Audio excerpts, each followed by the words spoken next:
Now, earlier I spoke to Marissa Graciosa, the spokeswoman for the Fair Immigration Reform Movement. She says immigration enforcement laws like Alabama's are a bad idea. You know, we think that when states like Alabama, Georgia, Arizona are starting to take immigration laws into their own hands, it's a bad precedent for the country. Really, immigration law should be taken care of at the federal level. And unfortunately, because Congress has been unable to act, we have uneven laws all over the place. I mean, you may see that happening in Alabama, but at the same time, in places like Illinois and New York, the governors there have rejected the idea of local police working with immigration officials because they believe that's bad policing and bad for communities. It actually doesn't make people feel more secure. And so what we have is a failure for Congress to act and communities that are living in fear of deportation and families that are being separated. What about action at the federal level? I mean, how would you rate President Obama's track record when it comes to immigration? He promised a great deal when he was candidate Obama. That's right. We heard a lot in the immigrant community, in the Latino community, si se puede. Yes, we can. And President Obama promised a lot to our communities that he would make immigration reform a priority in his first year in office.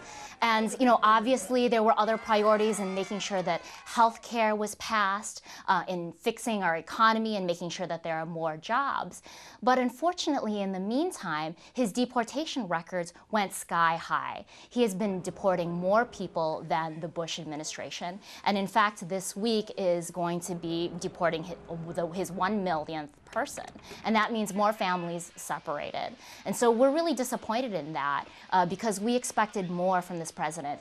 Since we weren't able to get comprehensive immigration reform done and because of the heartbreaking loss of DREAM Act in the Senate last year, what we want from him is to take leadership and take executive action to keep these deportations from happening, especially since a lot of these folks are non-criminals and even young people that we want in this country to continue to contribute.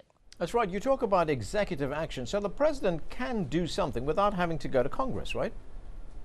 That's right. You know, we think that he can tell the Department of Homeland Security, he can tell Secretary Janet Napolitano that we should not be deporting DREAM students. We shouldn't be deporting the spouses and parents of U.S. citizen children so that we're not separating these families because there are other priorities. We should be making sure that the money that goes to DHS is being spent on making sure that our country is safe.